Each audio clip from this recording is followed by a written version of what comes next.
Bismillahirrahmanirrahim. Assalamualaikum warahmatullahi wabarakatuh.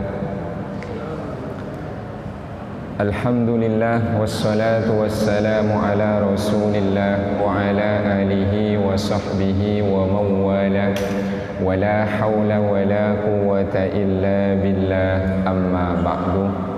Yang saya hormati dan saya muliakan segenap Dewan Kemakmuran Masjid Jami' As-Sholihin, wabil khusus Ketua DKM, guru kita bersama Ad-Duktur Shodikin Zarkasih MPD, atalallahu hayatahu ala ta'ati wa nafa'ana bihi wa bi'ulumih. Wabil khusus juga yaitu selamat datang Al-Mukarram wal Muhtaram Kiai Haji Muhammad Siddiq, pengasuh pesantren Al-Muqarrabin, para guru, para sepuh yang lain, jamaah hafidhakumullah. Alhamdulillah, pada kesempatan malam ini Allah hadirkan kita di masjid ini untuk melaksanakan sholat maghrib berjamaah, dilanjutkan dengan taklim. Mudah-mudahan Allah selalu limpahkan pada kita dan keluarga rahmat dan barokah. Amin ya rabbal alamin. Para jemaah hafidhakumullah, malam ini kelanjutan dari tafsir masih Al-Fatihah. Yang pertama dulu tentang surat Al-Fatihah Makkiyah Madaniyah, berikutnya keutamaan surat Al-Fatihah, berikutnya ta'awud a'udzubillah, kemarin tentang basmalah. Nah, malam ini alhamdulillah ke belakang. Qala al-musannifu rahimahullahu ta'ala wa nafa'ana bihi wa bi'ulumihi fid dharaini amin. Alhamdulillah, alhamdu huwa tsana'u bil jamili ala jihati ta'zimi wat tabjili. Kita maknai biasanya alhamdulillah, segala puji bagi Allah. Halaman 19 yang bawah. Yang dimaksud dengan memuji di sini adalah memuji dengan maksud untuk mengagungkan dan memuliakan, bukan muji untuk menghinakan. Karena ada bentuk puji, kamu tampan banget ya, padahal aslinya jelek. Kamu pintar sekali, padahal aslinya bodoh. Nah, ini yang dimaksud memuji Allah Subhanahu wa ta'ala adalah memuji dengan indah, tujuannya adalah untuk mengagungkan Dia. Maka ini baru disebut dengan pujian. Jika ingat pertemuan awal dulu, pujian ada 4. Allah muji diri sendiri, Allah muji makhluknya, makhluk muji Allah, kemudian makhluk sesama makhluk memuji. Intinya segala puji milik Allah. Imam Qurtubi menyatakan, ini tentu dalam tafsir beliau, bahwa yang dimaksud alhamdu ats-tsana'ul kamilu, yaitu pujian secara sempurna. Artinya pujian yang kita ajukan kepada Allah Subhanahu wa ta'ala itu secara total, tanpa embel apa-apa, betul-betul kita memuji karena sifat-sifat Allah Subhanahu wa ta'ala. Lalu ada tidak bedanya alhamdulillah dengan asyukruh, yaitu memuji dengan bersyukur? Apakah ada perbedaannya? Biasanya kita bersenandung alhamdulillah wa syukru lillah. Ada tidak bedanya? Misalnya kalau itu yang ditanyakan, bahwa memuji ini adalah yaitu lawan dari mencaci. Alhamdulillah nakidud dhammi, memuji lawan dari mencaci. Jelas. Memuji ini a'ammu minas syukri, itu lebih umum, lebih universal dibanding dengan bersyukur.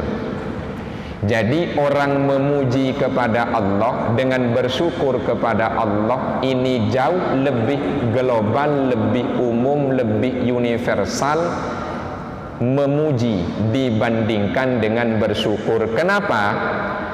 Li'anna syukrah yakunu muqabilan nikmati bi khilafil hamdi. Karena orang kalau bersyukur, berterima kasih itu karena dapat nikmat. Kalau belum dapat nikmat, belum tentu bersyukur. Bisa tangkap Pak ya? Kalau memuji itu murni karena muji dengan indah untuk mengagungkan, itu lebih umum. Kalau bersyukur itu karena kita dapat nikmat. Seandainya tak dapat nikmat, kira-kira bersyukur nggak? Kira-kira kalau kita tidak dapat nikmat, bersyukur apa tidak? Muji Allah apa tidak? Nah, ini yang dimaksud bedanya alhamdu dengan asyukru. Kalau alhamdu memuji tanpa ada embel-embel karena dapat nikmat apa tidak, murni kita muji. Misalnya nih, misalnya dalam bahasa Arab, hamidtur rajulah ala syaja'atihi, aku muji orang itu karena keberaniannya. Saya muji Ustadz Muhammad Zaid karena istiqomahnya. Itu beda dengan syukur. Saya muji karena murni sifat yang dimilikinya, sekalipun tak manfaat buat saya. Tapi kalau Ustadz Muhammad Zaid itu ngasih saya sesuatu, baru saya bersyukur, terima kasih. Seandainya saya tidak dikasih, dia tidak memberi sesuatu kepada saya, kira-kira saya berterima kasih apa tidak? Tapi saya muji murni karena beliau berani, murni karena beliau istiqomah. Saya muji misalnya yaitu Ustadz Dr. Sodikin Zarkasi. Kenapa? Muji karena kedermawanannya, meskipun saya tak pernah nerima. Itu bedanya. Jadi saya berterima kasih kepada Ustadz Muhammad Zaid karena saya dapat sesuatu. Tapi kalau beliau itu orangnya pemberani, beliau orangnya pinter, saya muji sekalipun saya tak dapat sesuatu. Bisa dibedakan? Itu bedanya alhamdu wa syukru. Saya berterima kasih kepada misalnya yaitu Pak Haji Muhammad Siddiq karena beliau ngasih saya sesuatu. Itu saya berterima kasih. Tapi kalau saya muji, itu jauh di atas berterima kasih, sekalipun saya tak dapat. Dermawan sekali ya Pak Haji Muhammad Siddiq itu, sekalipun saya nggak dapat. Tapi kalau dia ngasih saya, beliau ngasih, saya baru berterima kasih. Contoh, itu banyak orang-orang yang manfaat ilmu dan hidupnya kita muji. Belum tentu kita bersyukur karena kita tak dapat apa-apa dari beliau-beliau. Bisa tangkap nih? Itu baru namanya alhamdu. Makanya surat Al-Fatihah itu alhamdulillah, bukan asyukru lillah. Syakartu ala ihsanihi, aku bersyukur atas kebaikannya. Beda. Tapi nanti kalau orang dapat nikmat pandai bersyukur, dia akan naik ke pandai memuji. Tapi orang kalau dia pandai memuji, tak mesti dapat sesuatu dari yang ia puji. Nah, inilah keunikan dan keutamaan memuji dibanding bersyukur. Oleh karena itu, memuji lebih umum dan lebih universal daripada bersyukur. Mudah-mudahan kita termasuk orang-orang yang selalu pandai memuji Allah. Amin. Sedangkan alhamdu yakunu bil lisanih, kalau muji itu pakai lisan. Misalnya Allahu Akbar, Allahu Rahman, ya Rahman, ya Rahim, ya Arhamar Rahimin. Itu muji. Wahai zat yang maha pengasih, wahai zat yang maha penyayang. Aing poteh, terima kasih. Ini baru namanya syukur. Karena ini dapat kebaikan dari beliau, baru saya bilang terima kasih, bersyukur. Terima kasih. Saya puji beliau dermawan sekali, karena sifat yang beliau miliki tanpa saya minta ngasih. Tapi saya berterima kasih karena ngasih air putih hangat. Itu bedanya. Makanya harus ditampilkan, yaitu bahwa alhamdulillah, muji Allah itu dengan cara lisan. Kita baca Asmaul Husna. Syukur itu fayakunu bil qalbi, dengan hati. Satu, orang bersyukur pertama pakai hati. Oleh Allah diberikan nikmat banyak, bersyukur pakai hati. Bagaimana cara bersyukur menggunakan hati? Terima dengan senang hati dan legowo apapun yang Allah berikan pada kita. Itu namanya syukur menggunakan hati. Pertanyaannya, apa yang kita dapat sampai detik ini, hati kita legowo dan senang tidak yang diberikan Allah, sekalipun tak sesuai yang kita harapkan? Pak, kita legowo, senang nerima, sekalipun yang kita dapat tak sesuai dengan yang kita minta dan kita harapkan. Legowo apa tidak?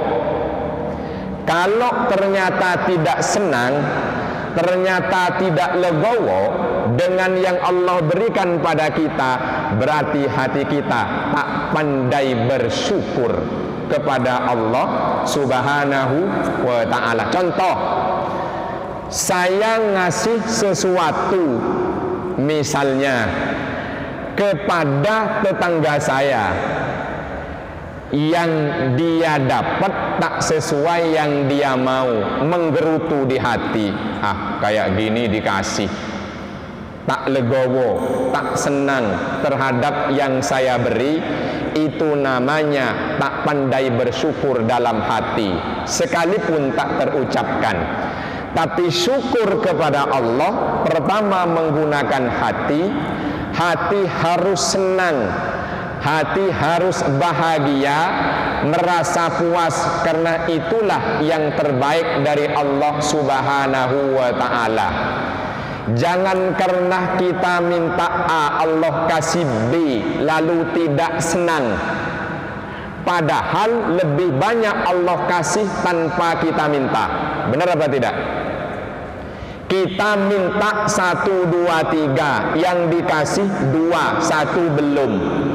Padahal banyak yang belum dan tidak kita minta Allah kasih ke kita, tapi kita tidak senang dengan pemberian Allah.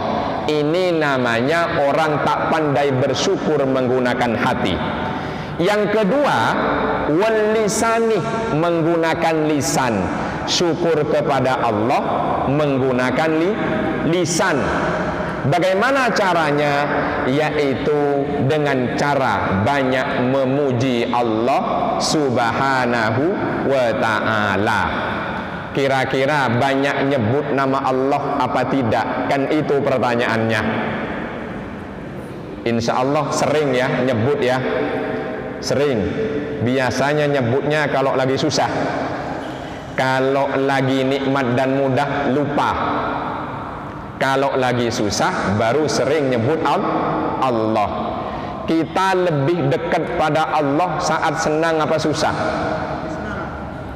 Saat senang, alhamdulillah. Alhamdulillah. Tapi kalau lagi susah jangan menjauh. Nah, ini problem kita. Orang banyak lebih dekat pada Allah saat susah. Kalau lagi mudah dan senang agak jauh, lupa. Mudah-mudahan tadi yang dinyatakan sesuai dengan fakta. Amin ya rabbal alamin. Sallu ala Nabi Muhammad. Berikutnya wal jawarihi, hati nerima, lisan muji, baru pakai anggota badan. Bagaimana caranya? Fungsikan dari ujung rambut sampai ujung kaki sebagai syukur kepada Allah. Tundukkan anggota tubuh kita untuk senantiasa diabdikan kepada Allah. Kita ibadah kepada Allah. Makanya Rasulullah itu sekalipun sudah dijamin surga, manusia sempurna paling baik, sholat sunnah terus sampai lututnya bengkak. Ditanya oleh Sayyidah Aisyah, Rasulullah kan sudah dijamin surga, lah kok masih rajin sholat? Jawaban Nabi, aku hanya ingin menjadi hamba yang pandai bersyukur kepada Allah Subhanahu wa ta'ala. Itulah puncak syukur, bukan cuma dengan hati, bukan cuma dengan lisan, tapi dibuktikan juga dengan anggota badan. Terkait badan juga tentu terkait materi. Jangan cuma senang nerima banyak keuntungan di hati, sekedar cerita ke orang untungnya banyak, rajin sholat syukur tapi tidak berbagi. Ini juga kurang bersyukur secara materi. Dapat untung senang, alhamdulillah. Memuji Allah zikir itu syukur. Rajin sholat ibadah itu syukur, tapi pelit, nah ini namanya kurang bersyukur. Dengan demikian caranya adalah pandai bersyukur, insya Allah akan pandai memuji. Orang yang tak pandai bersyukur, dia tak akan pandai memuji. Karena biasanya yang dilihat itu adalah pemberiannya, bukan lihat siapa yang ngasih. Mestinya kita lihat siapa yang ngasih, jangan dilihat apa bentuk yang dikasih. Kalau yang dilihat apa yang dikasih, akan sulit kita berterima kasih dan memuji. Tapi kalau yang kita lihat siapa yang memberi Allah, akan mudah kita bersyukur dan memujinya. Mudah-mudahan kita termasuk golongan hamba-hamba yang pandai bersyukur dan memuji. Amin ya rabbal alamin. Berikutnya adalah Rabbil Alaminah. Rabbil Alaminah kita terjemahkan biasanya adalah Tuhan semesta alam. Apa Rabbi? Dalam bahasa Arab, Rabb itu adalah bentuk masdar makna tarbiyah. Masdar itu adalah kata kerja yang dibendakan. Contoh makan, kata kerja jadi makanan, namanya jeren. Kemudian minum, nih kan minum, kemudian jadi minuman. Minum aktivitas, ketika dibendakan jadi minuman. Bisa tangkap ya? Oke. Kemudian yang dimaksud dengan Rabb di sini maknanya tarbiyah, yaitu mendidik. Apa mendidik? Islahu syu'unil ghairi, berupaya memperbaiki keadaan dan urusan orang lain, namanya mendidik. Jadi Rabb yang dimaknai Tuhan di terjemahan itu maksudnya adalah bahwa Allah ini adalah Tuhan yang pendidik, yang ngatur alam semesta. Orang kalau pendidik sejati bukan cuma sekedar ngajar ilmu, tapi dididik supaya menjadi orang yang betul-betul baik. Kalau cuma sekedar ngajar ilmu gampang, tapi mendidik agak sulit. Gampang cuma sekedar belajar ilmu pengetahuan, tapi kalau mendidik itu sulit. Nah, Allah di sini Rabbil Alaminah, yaitu bertanggung jawab terhadap semua yang Ia ciptakan. Allah menjaga dan memberikan perlindungan kepada seluruh alam. Allah juga yang memberikan ilmu pengetahuan, karena kita terlahir dalam keadaan tidak bawa pengetahuan apa-apa. Wallahu akhrajakum min butuni ummahatikum la ta'lamuna syai'a. Allah keluarkan kita dari rahim ibu dalam keadaan tak tahu apa-apa. Itu yang dimaksud Rabb.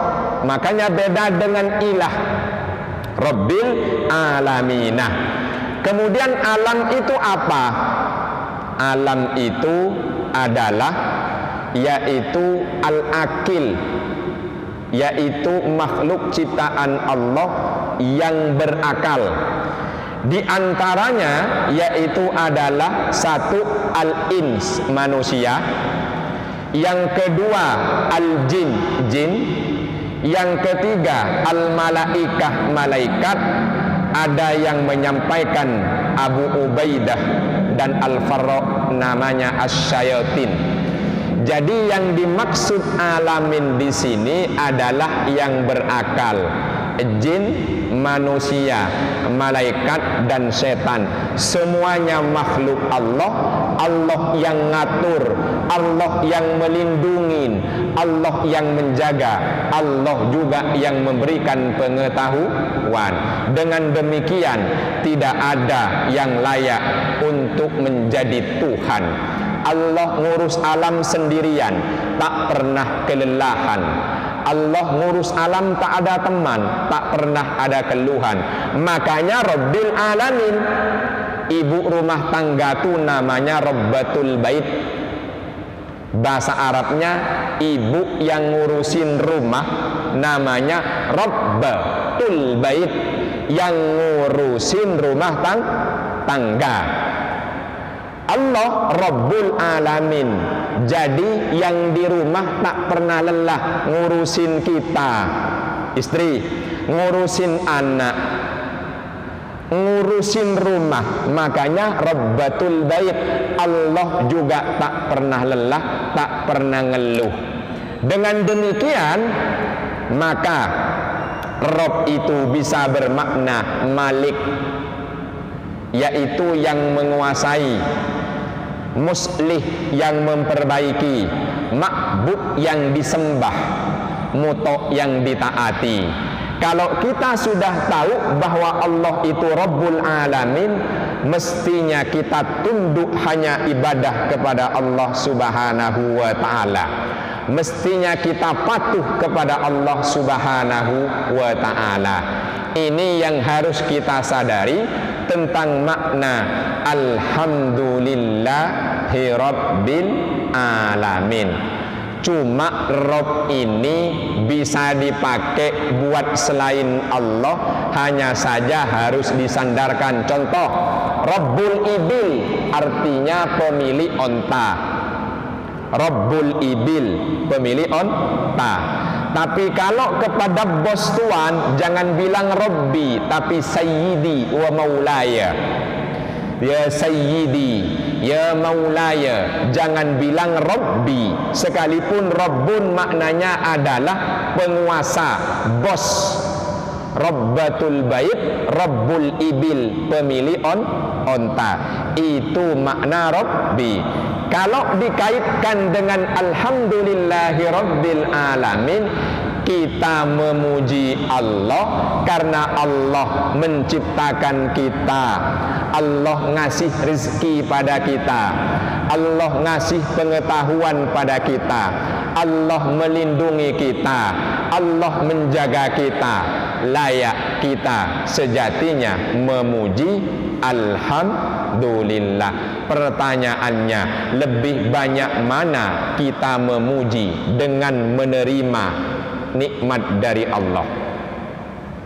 Kira-kira lebih banyak nikmat ya? Iya. Paling kita kalau memuji, apa yang kita panjatkan dikasih sesuai harapan. Alhamdulillah.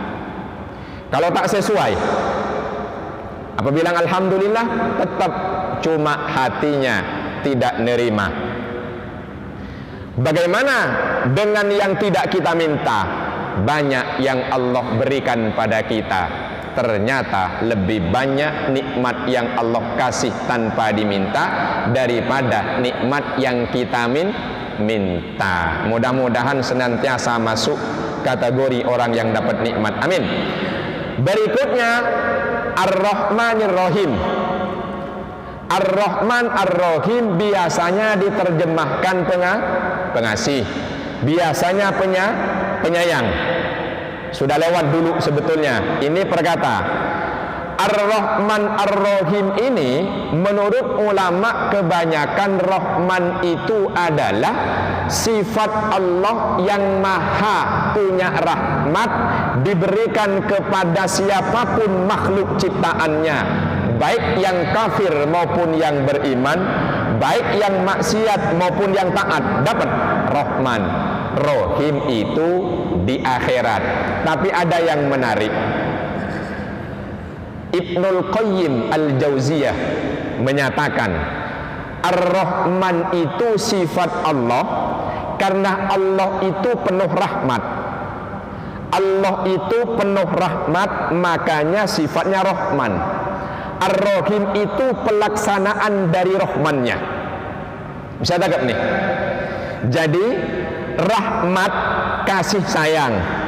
Allah ini maha banyak rahmatnya. Kata Allah kan rahmatnya lebih besar daripada murkanya. Allah yang banyak rahmatnya ini maka sifatnya Rahman. Rahim ini adalah bentuk fi'lun, pelaksanaan dari Rahmannya. Makanya digandeng Rahman Rahim. Ini menurut Imam Ibnul Qayyim Al-Jauziyah. Ini menarik nih, agak beda nih. Kalau biasanya Rahman pengasih, ngasih apa saja kepada siapa saja, beriman maupun tidak, taat maksiat, Rahman. Tapi khusus orang beriman dapat Rahim. Nah, ini ada yang menarik nih. Rahman itu Allah bersifat Rahman karena maha rahmat.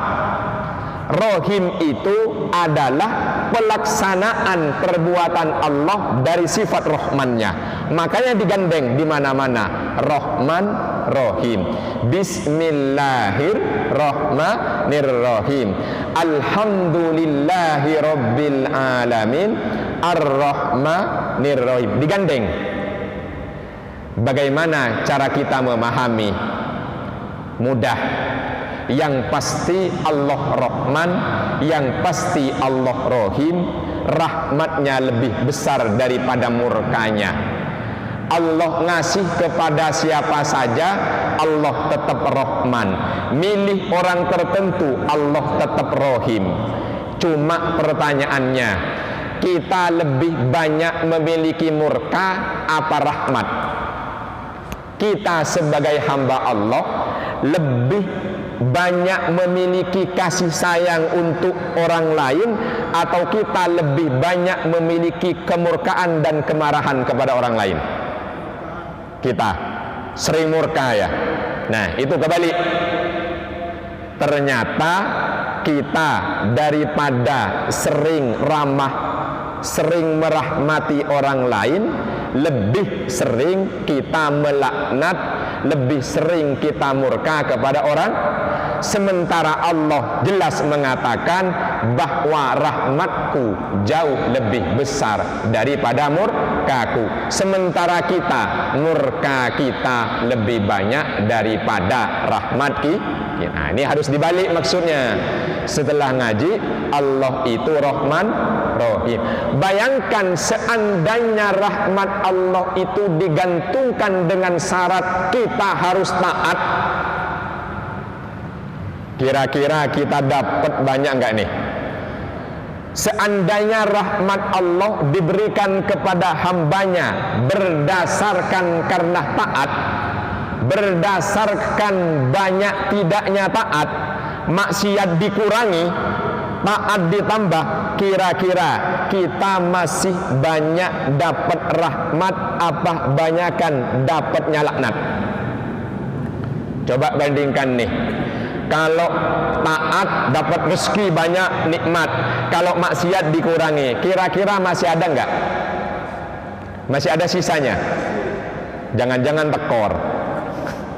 Jangan-jangan tekor. Nah, itu yang dimaksud. Kenapa Allah Rahman Rahim? Kenapa Allah ini rahmatnya lebih besar daripada murkanya?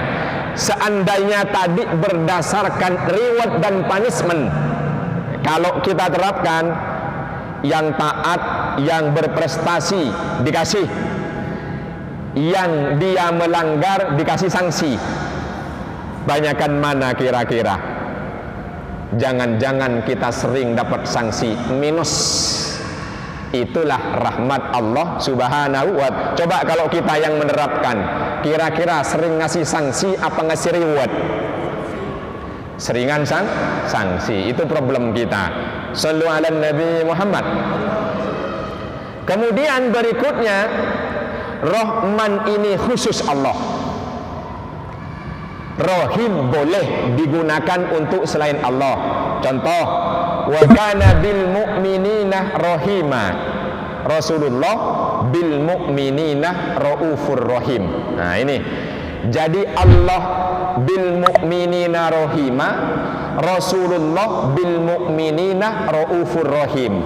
Tapi Rahman khusus Allah, tidak bisa dan tidak mungkin dimiliki oleh selain Allah, sekalipun Rasulullah sallallahu alaihi wasallam. Hanya Rahim, Rahman khusus Allah. Dulu ada orang ngaku punya sifat Rahman, namanya Musailamah Al-Kadzab. Pernah dengar? Musailamah Al-Kadzab itu memproklamirkan dirinya dengan yaitu Rahmanul Yamamah. Jadi memproklamirkan diri dengan gelar Rahmanul Yamamah, yang maha merahmati Yamamah.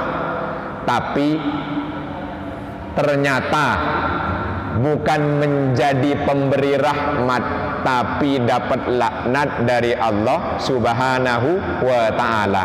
Sampai detik ini orang kenal Musailamah Ar-Rahman apa Musailamah Al-Kadzab? Bisa tegap ya?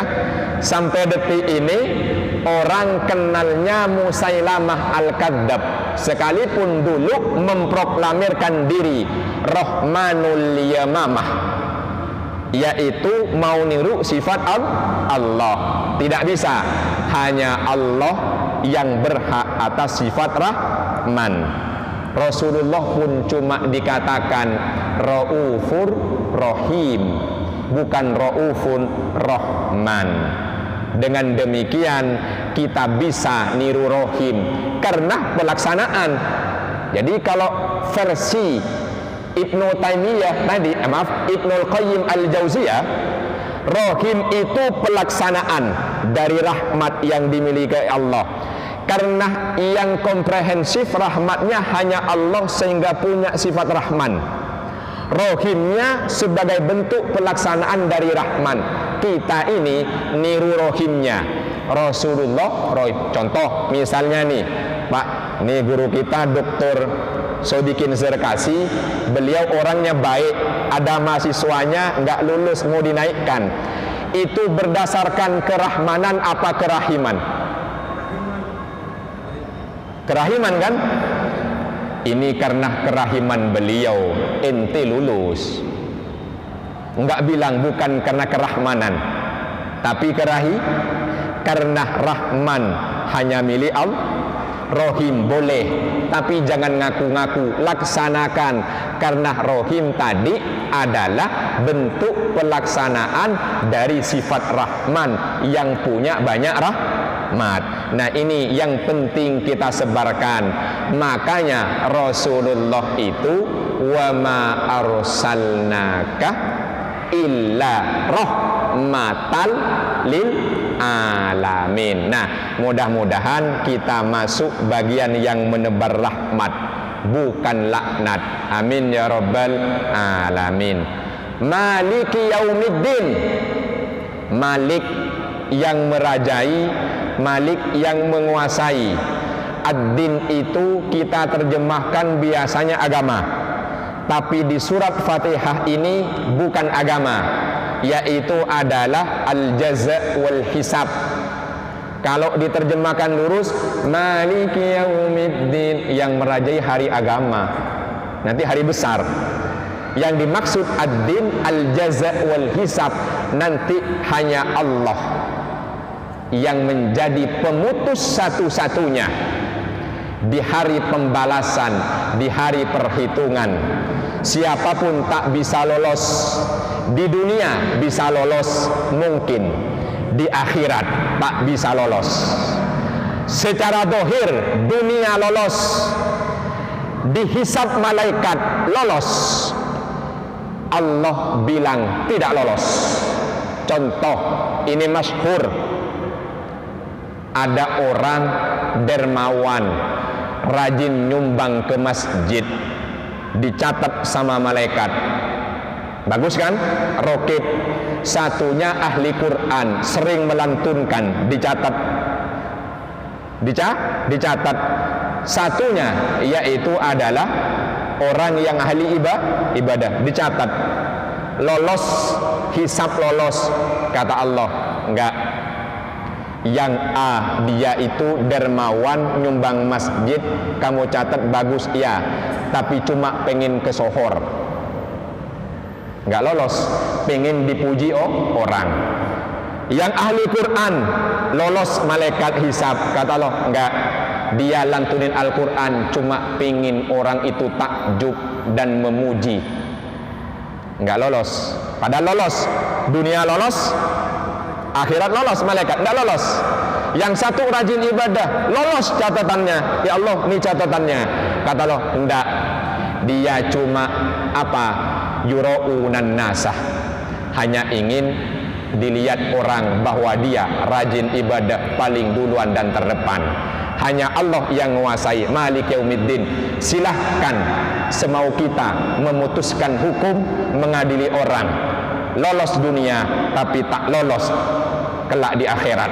Mungkin kita lolos dunia, lolos dari malaikat, hati-hati, belum tentu lolos di mata Allah, tapi mudah-mudahan atas rahmat Allah lolos semuanya. Amin. Wallahu a'lam bissawab. Hasbunallahu wa ni'mal wakil. Wassalamualaikum warahmatullahi wabarakatuh.